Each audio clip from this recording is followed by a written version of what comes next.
Okay, so apparently my PC audio doesn't seem to want to work, but I guess I'll record it on the video cam and then transport it to my computer. But I just want to give a quick update about kind of some decisions that I made. So one of the things that I've always assumed was that a two-wheel vehicle with only one person on it, minus all the crap that comes in cars, even electric cars, in terms of like the extra weight of the frame, all the cushions and whatnot, and safety equipment and everything like that. The two-wheel vehicle should be more efficient at pretty much every single speed, but that's not the case. So take a look at this graph here. This isn't a model, but I've asked folks in the sphere, and it's pretty damn close. So the orange dot is my understanding of the efficiency of e-bikes at the moment. Everything up to 100 kilometers per hour, which is around 60 miles per hour, is actual data. So as you see the 120, 140, and 160, that's more aggressive in terms of the power consumption. And that was based upon the model from the e-bike calculator that's pretty popular out there. But the key thing here is take a look at the Model 3, right?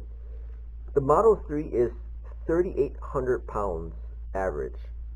And at 120, 140, 160, it's closely approaching what a high-powered e-bike would consume in terms of power. And from my understanding, this is mostly due to just electric drag, to air resistance and efficiency of the motor. Also probably better cells as well. So Tesla really has it down pretty good. At the lower speeds, everything below 40 kilometers per hour, which is like, 25 miles per hour, e-bikes definitely beat out, in terms of efficiency, any of the electric cars. But, this is like a high-powered e-bike videos and this understanding, right, or kind of sphere. And I really don't want to invest that much time and money to go 40 kilometers per hour or 30 miles per hour max to get the efficiency over like everyone else, right? And also, Tesla just came out with the Cybertruck. So they have a truck, they have different models of cars. I believe an SUV is coming up next. And afterwards, most likely it's going to be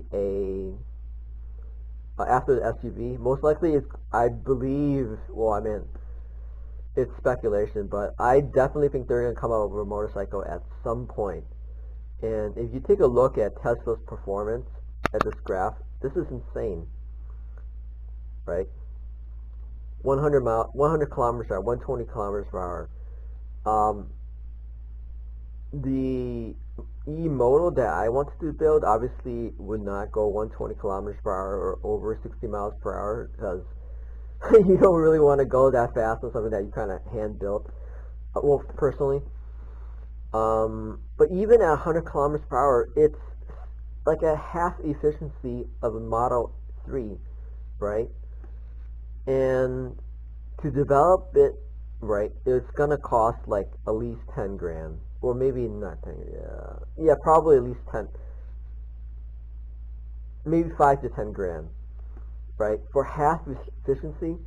So, kind of, the point is, there's no way I can possibly beat these numbers from Tesla.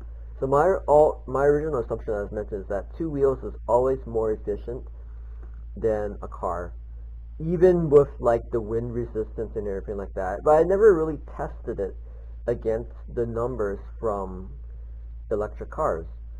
And as you can see here, it's definitely not the case, right? I was completely wrong about that. Obviously, I'm right about it at 40 kilometers or less. Maybe even at 60 kilometers, it's like, it's really picking up in terms of the power needed, right?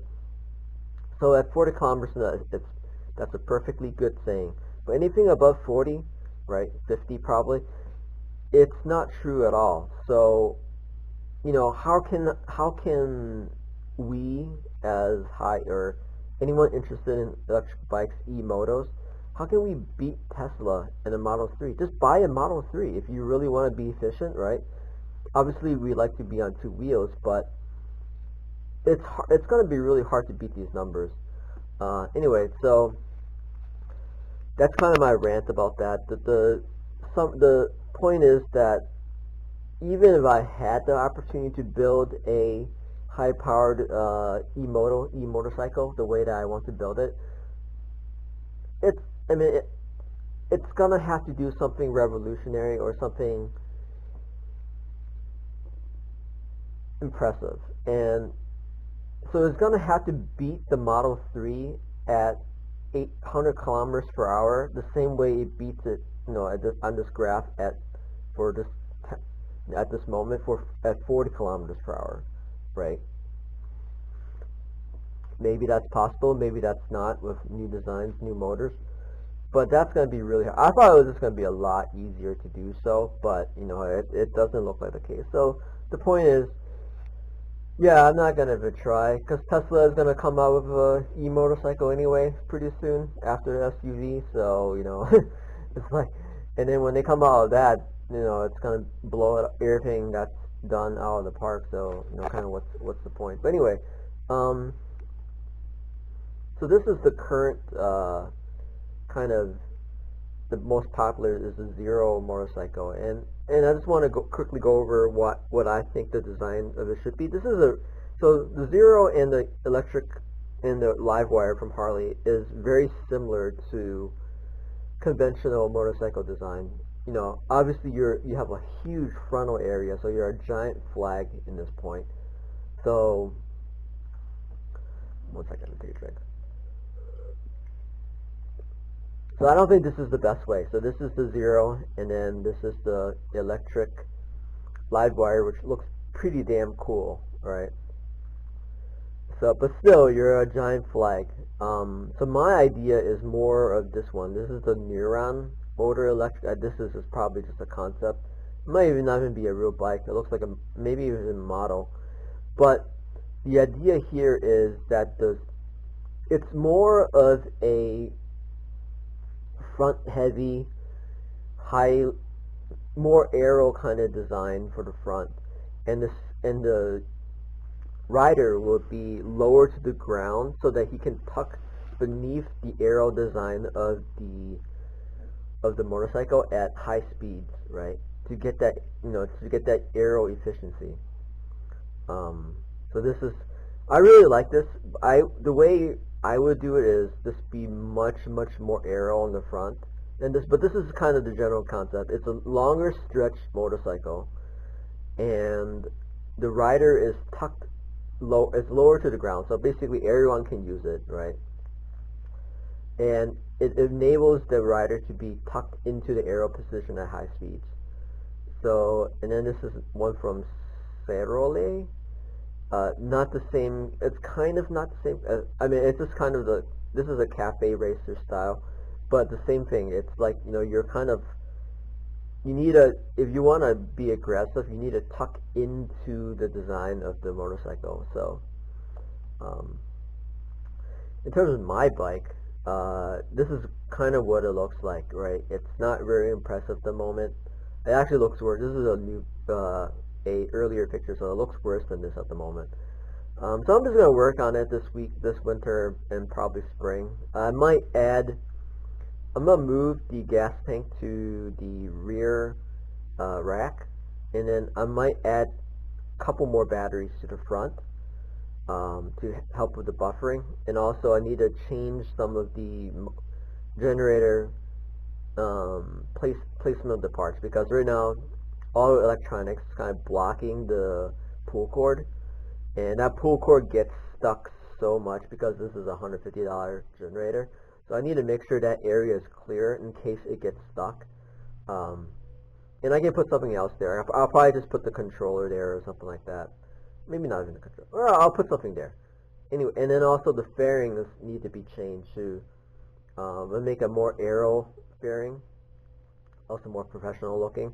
And also in cases the the motor better so that it blocks out more of the generator sound.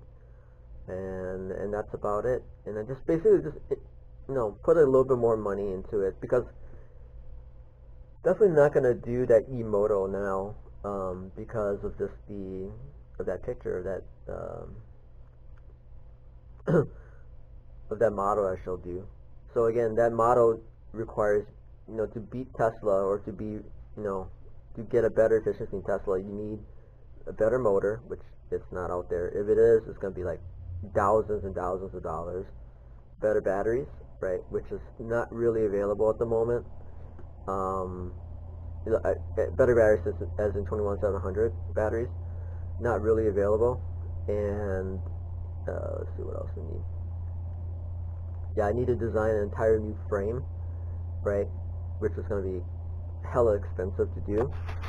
So yeah, so that's about it. That's the update. Not much. Obviously, it's winter. Can't really ride. I don't really want to ride. I might make a solar electric trike, maybe in the spring as well. But then I also want to get like a regular road bike to do some manual or biking, because it's good. I like biking. I like watching biking videos, like roadie, crit, like racing videos. It's impressive, and it's also good to just like work out your heart and whatnot. So anyway, that's the update. Hope you're doing well. Talk to you later.